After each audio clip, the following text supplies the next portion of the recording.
Afrika yedu. Tinotenda Mwari mauro ano. Baba waishe wedu Jesu Kristu. Mwari anorudo rusingaperi watitendera zvemauro ano. Kuti tipinde mutemberi yake inoyera tichimushumira. Nokuti zvatakafanira isu vanhu tose. Kuti tirumbidze Mwari wedu nokuti wakatida ndiye akatisika. Sezvatadzidziswa mangwana nemuprista panapa. Mwari wakadanyika nokudaro. Wakatipa mwanakomana wake akaberekwa mumwe oga Jesu Kristu. Kuti ave diramhamba redu pamuchinjikwa. Now tiri pano pamusangano uno tinorangarira kufa nokumuka kwomponesi wedu Jesu Kristu. Haleluya. Amen. Zvino maimba zvakanaka mukati ndiri mweni paneno nyika. Ndinosuva denga. Ngandipinde newe Jesu. Haleluya. Amen. Panyika panapa pasi pedu. Na Mwari Baba haandichitendere kuti tigare panapa nokusingaperi. Nokuti tinosuwa kudenga. Amen. Asi kudenga kuna Baba kwakanaka kwazvo. Zvino nokudaro hakupindi chakaipa kana chiri chimwe chete.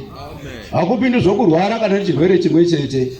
Mamwe mabatiro atinoita tinobatwa nomweya wokusaziva.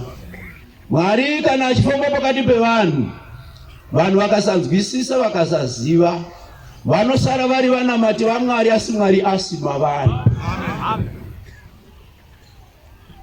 Mwari anoda kuteererwa izwi rake zvakanaka-naka.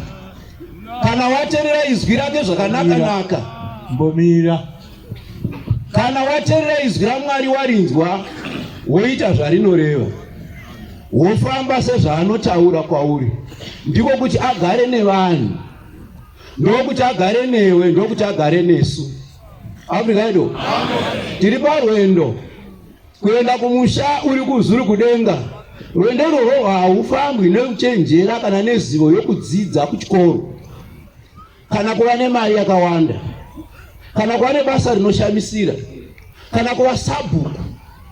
Rwendo rwokudenga runoda vanhu vanozvininipisa, vanozviramba, vanotsvaka nzira yacho nomweya wezvokwadi unobva kuna Mwari, wotiratidza kuti fambai makadai. Totevera izvozvo. Afrika yedu. Kuenda kudenga hasi zvatinofunga. Elode. Neshifa. Mosibai. Kuenda kudenga. Garapasisa laka Jehova, Jehova.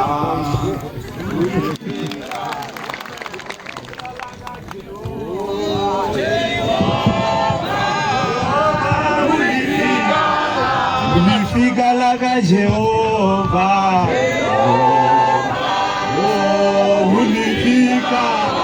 Ulifika laka Jehova.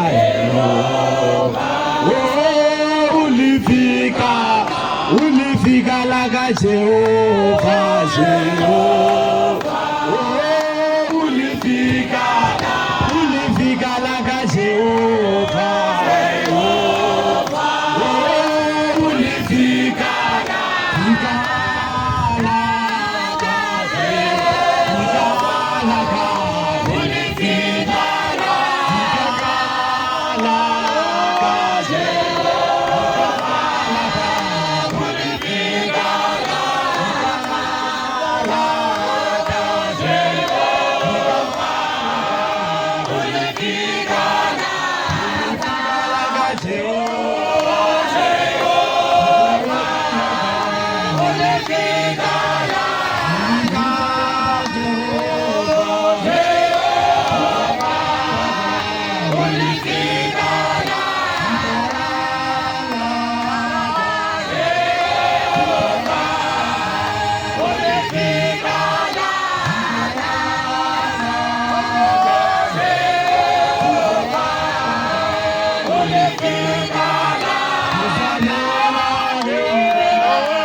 This is wonderful.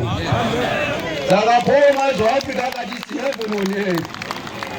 Nasi rugwaro rwazadzikiswa. Oh Lord, by Jerusalem. Mwari wakanaka. Vatungamiri vekuBotswana vari kuti uri utiziro hwangu Jehovha. Panyika pane nhasi Jehovha Mwari uri utiziro hwangu. Oh Lord, Elohim, tested by. Hallelujah. Hallelujah, Hosanna. Hallelujah, Hosanna. Amen. Mwari wakatida.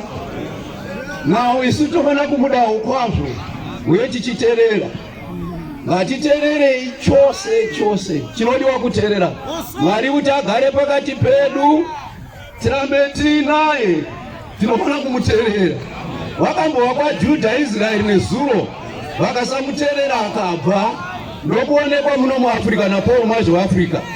Zvinesu tikasamuteerera, tikasadzidza pana vane zuro kuti vakazomurasa sei, tinorasika tikasara tipfeka magemezi nendebvu dziripo dzakareba asi tisina Mwari. Haleluya. Ngatirwadziwe pamwe nebasa rakabatwa nemutumwa kutikokorodza tese usikataa zuru nezuru kudai pakupedzisira poshakwa kana umwe chete anopinda kukudenga kuzuru. Zvinorwadza, zvinosiririsa.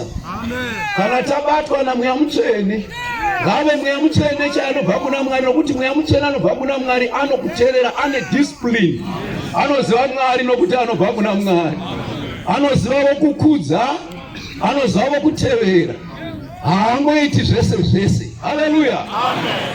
Ndorudzi rwaMwari. Tinounganidzwa panapa kuti tigadzirwe tive rudzi rwaMwari chairwo roqualify heaven. Ndobasa riri pano. Kwete kuti vanhu vachibatwa noMweya Mutsvene ipapo vakangoguma imhiripiri inovava, mabhishopu anokutambura apa, ibvai pavakomana zviite order pachechi ndeko my way, asi kungoti we rwuyo kudzungudza kuruka kuenda mudenga. Mweya waMwari. Saka Paul akazoti shorai mweya nokuti asi yose inobva kunani, nokuti mweya yakaipa mizhinji yakaburukira panyika. Mweya usingateereri, usingazvise kuna Mwari, hausi waMwari, is antichrist spirit. Haleluya. Hauzivi mukuru, hauzivi vakuru. Iwe chinouraya vanhu kusaziva. Ndokuudzai chokwadi, chinouraya vanhu hausi rufu, chinouraya vanhu kusaziva. Vanhu vakasaziva vanofa. Munoona vaIsraeri, Mwari wakarevesa chaizvo achituma Mozisi kuti vabve munyika yeIjipita maiva varanda vaende kunyika yeKenani, kwavainogara zvakanaka vachidya nokunwa mumufaro pasina zveumwe munhu anovamanikidza. Asi nenyaya yekusateerera panzira, vari murwendo murenje, vazhinji havana kuzonosvikako. Tinoona kuti kwakazonosvika Joshua naCaleb nevana vacheche vaduku vakazozagwa murenje, vakuru vakaperera murenje nenyaya yekusateerera. Haleluya. Vakajairira Mozisi, vakadzidza nokutaura kwake, vamwe vakateedzera kumataurire ake, vakadzidza nemadyire ake, vamwe vakateedzera izvozvo, vakatarira kunyange namafambiro etsoka kwete mafambiro ehunhu hwoumwari, vakateedzera izvo, vakaona sokuti vafanana naye. Mwari akabva pakati pavo akavasiya vachiparara. Haleluya. Asi tinotenda Mwarika. Iwe kana ukasateerera ndiwe unoparara, ndiwe ukateerera unorarama, ndiwe. Africa yedu, the African Apostolic Church afanikitwa Zioni kana Dhachi, isu tichitarisa tiripo, hazigoni. Hatikurovi, hatina simba rokukurova, hatigoni kubuditsa muchechi, hatina simba iroro, asi tinobatsirana nokudzidzisana. Kana zvaramba vakomana tinokwira makomo kuti Jehovha aere pakati pevanhu. Haleluya. Jehovha anoera. Jehovha Mwari wedu unoera. Isu kana tichisosomera kwaari uye tichivavarira kuera sezvaanoera iye. Haleluya. Ini zvinoita sei kuti panapa vanhu vanobatwa noMweya Mutsvene chaizvo asi havabvi pakupfimba vakadzi nevana vakadzi? Imi vakomana, imimi unoita vasikana 15 wako unako here? Imari here? Seusingatyi. Tiri kuenda kupi? Tichibva kupi? Nokuti Paulo mazvo waAfrica pari zvino ari kugara hake pa8 Jefferson. So you think kuti basa rose iri rokuvamba kwechechi Apostolic Africa zvaitwa nomunhu, Mwari waifamba naye nekerezi yaifamba naye, you think kuti hadzichakwanisi kusvika panapa dzichiona kuti muri kuitei? Zvamunoita rangano dzakashata muri mumatende pamusoro pebasa raMwari iri kuti risafambe zvakanaka. Do you think kuti muri right? Aripo Africa yedu pano taendako musi wemuvhuro tina Bishop Ngoni Mwanga, ndokuti ndopanobva zivo, na Bishop Juru, General Secretary we the African Apostolic Church. Mutumwa abvunza akati, saka matobva kumusangano vanangu? Kanza akwete mudzidzisi tiri mugadziriro kuenda kumusangano. Zvikanzi kumusangano riini? Zvikanzi musi wechina. Zvikanzi kupi? Zvikanzi kwaMaungwa kuChitando. Zvikanzi ko zvino ini ndiri kubva kupi izvezvi? Africa yedu. Zvikanzi namufundisi Kasima, mudzidzisi munopota muchibva panapa muchienda muchinobatsira vanhu muchidzoka, kwese kwese muchienda muchinobatsira vanhu muchidzoka. Zvikanzi aiwa, ndati izvezvi zvamapinda imimi muchipinda munomu, ini ndiri kubva kupi? Kurauti ari kubva kupi? Akanga ari kupi? Auya kuzogadzira Maungwa.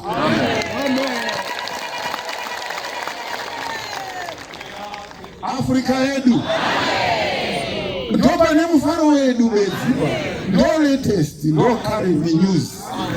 Kuti auya panapa azive kuti zvake zvaakavinga panapa mutumwa akatouya nazo. Saka chiteererai chiparidza, wotakura zvako wodzokera nazvo kumusha. Afrika yedu akavata mukai, haisi nguva yekuvata mushano vata kudzimba. Enda ngombe inatirisindere dzidzisa mirai adzidzise. Haleluya. Amoni ndokuteerera ka. Amoni. Kana chada totopinda mudenga. Munoona? Kana vanhu vakanzwa izwi raMwari vakariteerera vakaita zvarinoreva, zvatopera. Kudenga vanhu votoenda. Mwari votogara naye. Afrika yedu. Kwanzi ko ini ndiri kubva kupi? Ani maita hatauri hachatauri. Aiti ko ini ndiri kubva kupi? Ndiani naye Bishop Chakawa? Ndimudzidzisi Paul Mazha weAfrica. Amen. Anzi ndiani mukuru wenyu pamba panapa? Ndiani mukuru wenyu? Ndikanzi ndimi mudzidzisi. Ndikanzi kana ndisipo pano pamba ndiani mukuru wenyu? Afrika yedu. Shoko ratoreva. Tipinda zvanga zvambonzi ndiani kwa anodzima maraiti, ndiani kwa anodzima ane simba rokuchinja zvandakarayira. Zvino ari pamweya tisobata kutaura kwomweya muiri. Murungu chaiye imi. Bishop Juru ari panapa, General Secretary. Murungu chaiye, ganda murungu. Nesimba. Vamwe mai vakabva vasvika vaine $20 yavo. Vakati ndinesipo changu mudzidzisi. Zvanzi havagoni kutaura, havagoni kudeedzera. Ndobva vadeedzera, ndinesipo changu mudzidzisi. Zvanzi haumveka. Afrika yedu. Ndakomberi chamwari. Zvinodai zvirati weda kunzwa richinzi riri kutaura iro. Nokuti kungotaura bedzi kuti ndiri kubvepi ndozvakabata Satani panapa kuti asakanganise ungano iri pano. Muchiona zvichikudirira kudai, izwi renhume. Izwi renhume. Izwi raMwari. Izwi renhume.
Maafisa edu icho kwadi mtumwa waive pano paMaungwa achigadzirisa basa riri pano. Pane zvakaitika panapa neSabbath zvirikupupurwa naBishop Mfuti. Afrika edu. Amen. Yauri kutaura amen chaiyo. Vaiva pano vanhu vaiva pano paSabbath. Mweya Mutsvene wakati taona muraravungu uchibuda wakadai. Handiti? Endo zvakataurwa paya. Uchisvika pano mutumwa ari mberi. Ene gurushushu rengirozi. Pabuya. Ndingatoti tabotanga pataigadzirira chiraino pano pakaita chizaro ndakafonera Bishop Alfred kushamisa Mwari. Chizaro charari chataurwa pana. Vanzi namuprofita mambariza achi profita ari pano. Chigadzirira chiraino. Imba yandaona pano nechepapapa ichivakwa wakatumwa ndeyamagirazi church. Handina mambo iye uri panze neprofita zvakanaka. Handamboona kubva imba yakanaka zvisina mboona asi yavakwana wakatumwa paroma zvaAfrica. Avaka imba iyoyo apa rovhaisa zvose nemalights. Rovha achimira pamusoro payo ndobva arobofadzi nzvimbo inei. Kwaikati zvarevei zvikasizi imba yaushe hwaMwari ndaisa pano.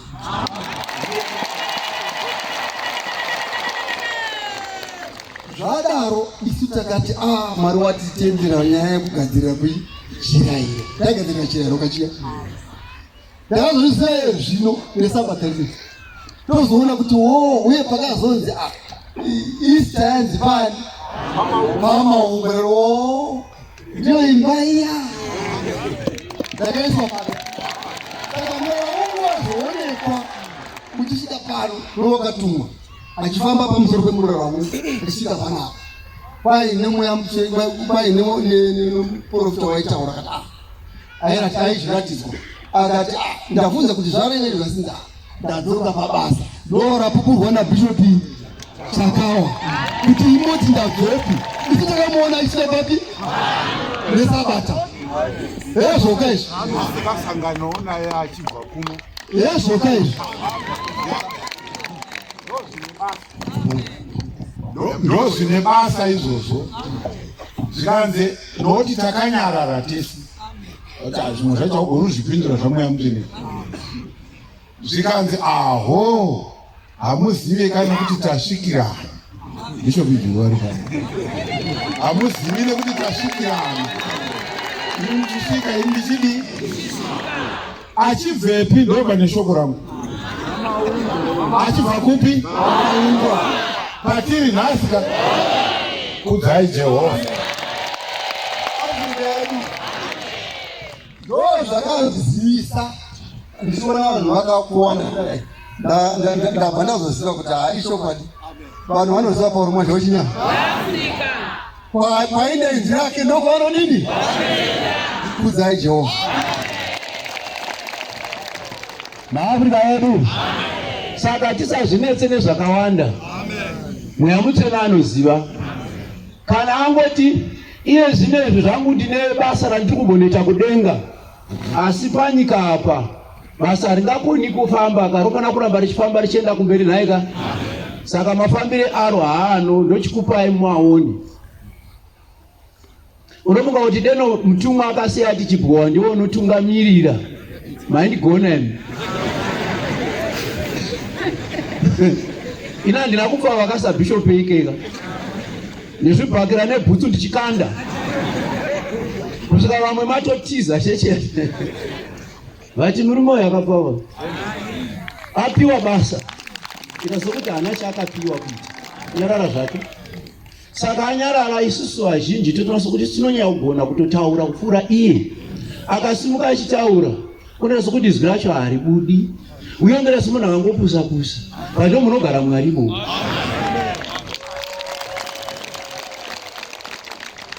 Handisi kuita church politics, kutaura chokwadi. Haleluya. Kana tichida kufamba naMwari tofana kutera zwi renhume. Mazvinzwa ka? Mwari wakatinakira. Munoona tiine mutumwa. Taiti nguva dzese takaungana pamisangano kudai. Ungoimba rwiyo rumwe chete. Ngerozi dzototi denga rose rotocheneka. Makaguma kudziona rini? Makaguma kudziona rini? Kwende kazokumira vaprofita chese vanongotara mudenga kuti ndaona ngirozi isi tisingadzioni. Taidziona pachena kuti idzi. Makaguma rini? Munoziva here kuti chiri kusaka kuti ngirozi dzisaonekwa ndiwe namafungiro ako nemaitire ako? Munoanalyza nokutsoropodza zvinhu zvakachewa naMwari. Mwari unobvaka pakati pevanhu. Africa yedu. Imi ine yamwe ndikaparidza panapa zvokuti moti muchirova maoko asi ndichitaura manyepa zvitibatsiri chinhu. It's wasting of money and time. Tofana kutaura chokwadi naika. Ngatidzokerei paizwi renhume ndokuti tifambe naMwari netigare naMwari. Africa yedu. Munoona mukaverenga Bhaibheri redu zvakanaka here. Vanhu vakapiwa basa naMwari dzakavanhume vachitumwa naMwari. Nokuda kwokukura nekufamba kwenguva makore achipindana, vaizosvika pakuzokwegura vamwe vasvika pakufa. Asi basa raMwari haraimira ka. Raenda mberi. Mwari waitei? Pane zvaaita pakati pevari vapenyu varipo panyika. Saka nhasi zvingachinja kwatiri. Africa yedu. Asi handini munozwa kuti mutumwa akabvatawo zvakanaka kuti ava vamwe vese ava vanotobatsira ini nokuti ndini mukuru wavo. Mutumwa pomwe zvavo ndozvanodii? Zvinesu tichibatsira, iwo zoti iwe usabatsira saizvozvo. Asi watiri kubatsira akati iwe ndibatsire uchidai, iwe ndibatsire uchidai. Ini chibwa ndinoti iwe ungafanira kubatsira saizvozvo. Zvinoita here? Tinodzinga Mwari. Toda kuti ngirozi dzaMwari dzigare nesu. Kuera kwaMwari kwe pakati pedu. Unoona umwe ustaboni kunoitwa nevana vedu atiri kubereka mazuva anaya. Inyaya yekuti murayiro waMwari uri kutyorwa zvishoma nezvishoma. Simba raMwari riri kutorwa zvishoma nezvishoma. Kuera kwaMwari hakuchavaonekwi. Saka vanhu vanova they become stubborn. Vakuru ngatidzokerei pashoko romutumwa. Africa yedu. Vatakuri vareka yesungano ngatidzokerei pashoko romutumwa. Tisapiringisa akatakura areka yesungano. Haleluya. Verenga. Joshua 1 verse 1. Mungu. Joshua unorara vaIsraeri kuyambuka Jorodhani. Nyaya iri panapa yesu tiri kurayirwa. Hatisi kuyambuka rwizi Jorodhani, tiri kuyambuka zambuko rine ndarama pamabuda zuva tichienda munyika yeManuel. Africa yedu. Apa Joshua atiri kupiwa tiri kurayirwa nezvake apa ndipowo mazvawei. Zvinopowo mazvaAfrica nokuda kwokukura nokuda kwezera panyama. Tiinaye pamweya sezvino zvatigere naye panapa. Uyo akagara parudyi apo. Tiinaye sezvo pamweya. Zvinoonekwa navashoma vanoona pamweya nevanokutenda. Vazhinji vari kuti haapo. Africa yedu. Asi pomwe zvaAfrica unotiyarayira kuti tiyambuke rwizi Jorodhani. Tiyambuke pazambuko rinechi? Mirai tete, mirai. Munozoimba muchaona ndinokuda kuvhurirai kuti muimbe. Ane Zvino Mozisi muranda waJehovha wakati wafa. Shoko randinaro nokuti varume mukabvunza Peter 1 Peter 1 verse 3 tine nhaka yakachengeterwa vakasanangurwa. Ndopanira kuti tiende, ndopanopedzera ndiri, tine nhaka. Asi kunhaka iyoyo manje hatinogona kusasika kana tikasanzwisisa zvatiri kuita. Tinogona kusasikako. Munoona panapa kana vanhu vakadai sezvi, ndinoona kusasika kwakawanda kuchibata vanhu. Mutumwa akagara apapo waiti munhu akadezwa kuti nhingi uya kuno unachita kakotamira usha kuti umire udi kuti atize wodi nokuti pano kubwinya nokuera kwaMwari kukuru. Asi zvino vakomana vachiona vana vemutumwa waPrisita vakagara apo vanoona sekuti pane vafudzi vemombe apo. Havamuzviona vasikoshesi izvozvo. Pana vakomana vanofudza mombe vakagara apo ndo vanoona. Vakomana, chinouraya vanhu kusaziva. Hakusi rufu. Chinouraya vanhu kusadii? Saka Hosea akazoti vanhu vangu vaparadzwa nokusha vachiziva. Vana vavana kurasika here nemhaka yekusaziva magwaro nesimba rani. Kumwe kutumbuka kwatine taumbo vakomana aka ndekokusaziva. Hatisita mapoko zvino vakomana haiwa tuku. Vakamazha vanosara pasi ndovapava vachitsikana pamusoro tuku. Wakanga mangoziva wakanga uchitambudzwa naye ndobva wadedzwa nomutumwa kuti ipwanywe. Wakutsika-tsika vana vake nepamusoro. Usina kugona kana kutenga amburela yekuvanda zuva wakazoropafadzwa. Usina kana mota kana bhasikoro kana mubhedha wokupokuwaridza kuti urare uchara pasaga. Wakanga mwaizvozvo.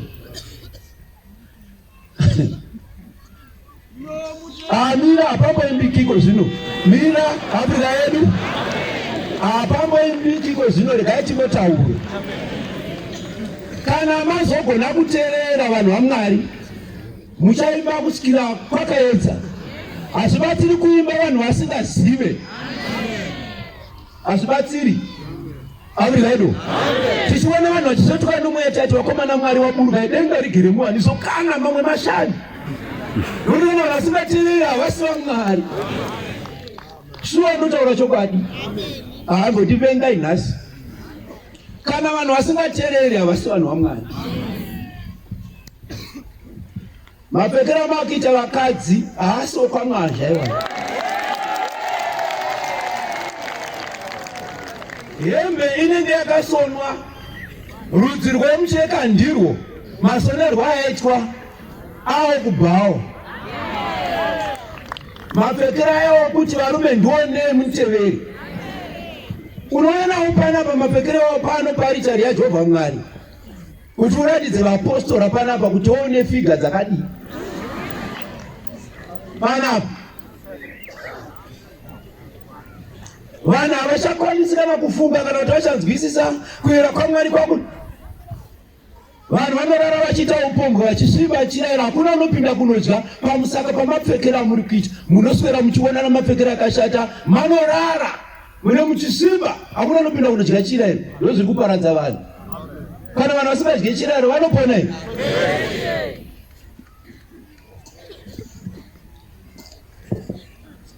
Ndiwe uri kukonzera izvozvo. Nambisirwa shoko raMwari kuti munofanira kupfeka nhumbi. Imi vakadzi mupfeke nhumbi dzinokuzvidzora nokunyara. Saka vakadzi vanotina matani? Imwe tarira dzako kuti ndezomukadzi anokunyara nokuzvidzora here. Pane chimwe chifeshoni chavepo inobva kukunoku yakadonha pasi chikweva pasi apo. Kana youya paya pamaprivate parts inoruchekwa youya yodai yoti ndiu.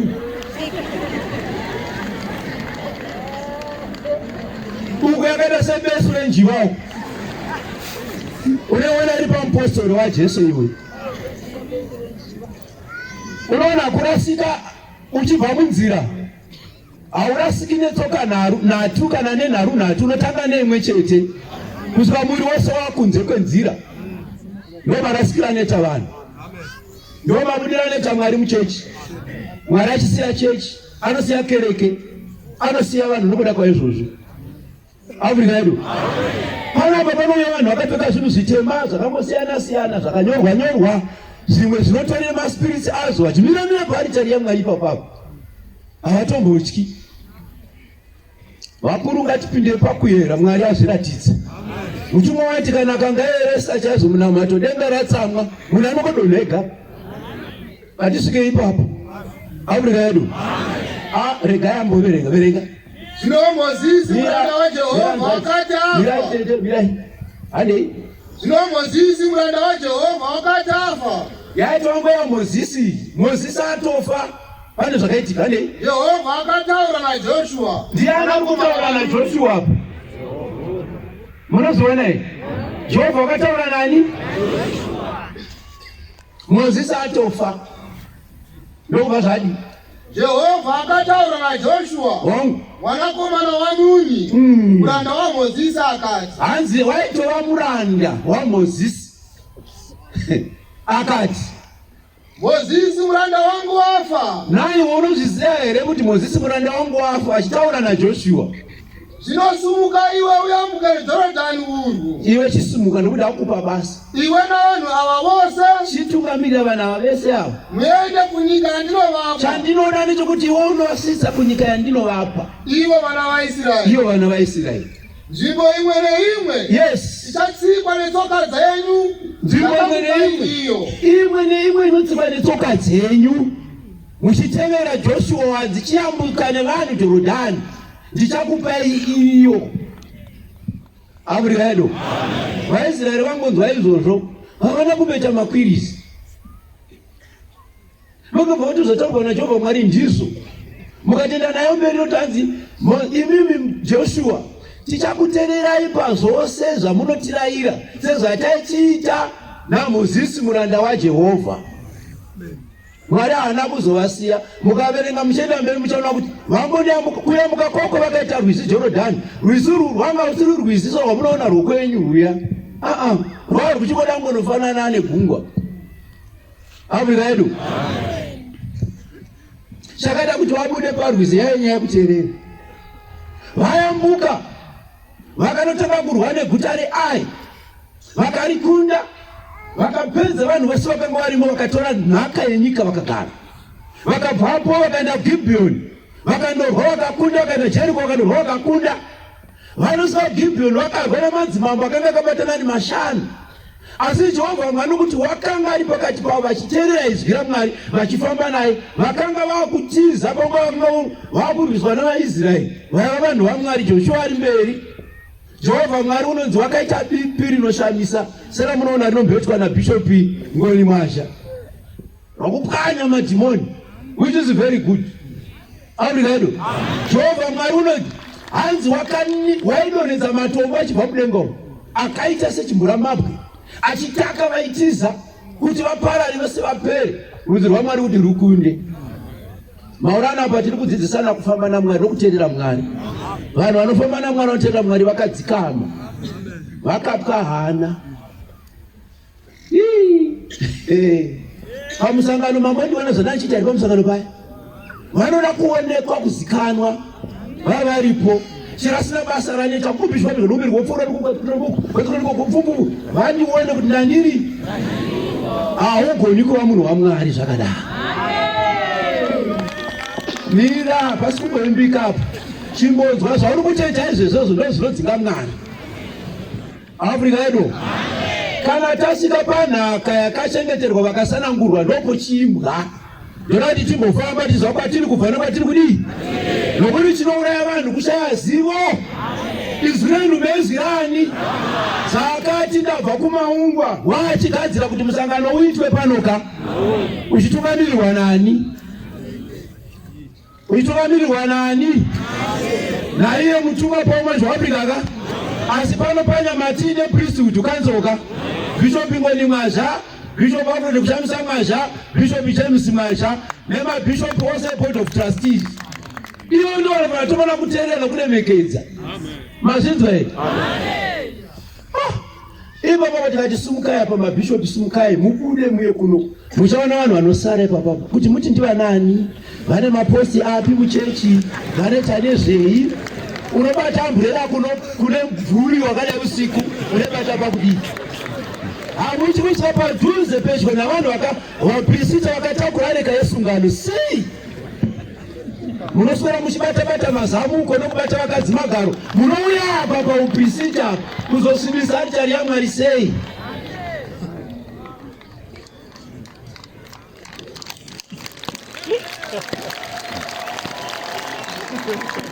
Chaparadza vanhu kushayiwa zivo. Vanhu vakashayiwa zivo vanofa. Munoona dzimwe tsaona dzinoitika. Kuno kuchiitwa njange ikoko haisisiri chechi yokwamwazha. Ini ndapiwa dunhu somufundisi ndinoita dzidziso dzangu dzinopesana nomutumwa Paul Mwazha weAfrica, dzinopesana naJesu Kristu. Mutumwa unoti kunzvimbo dzese kuno utungamiriri hunotungamira huchiteera dzidziso dzatinopa idzi. Chechi iri kukura zvakanaka. Asi kuna vasingachengeti dzidziso iri kusvava. Haikuri. Munonyenga vakadzi, vanhu moti havazvioni munonyenga vakadzi. Ivo vakadzi munonyengwa navarume munoramata navo. Makambozviona kupiko? Panapa masvika kuti mune muchiuruka nomweya chaizvo. Hakuna zvinhu zvakadaro.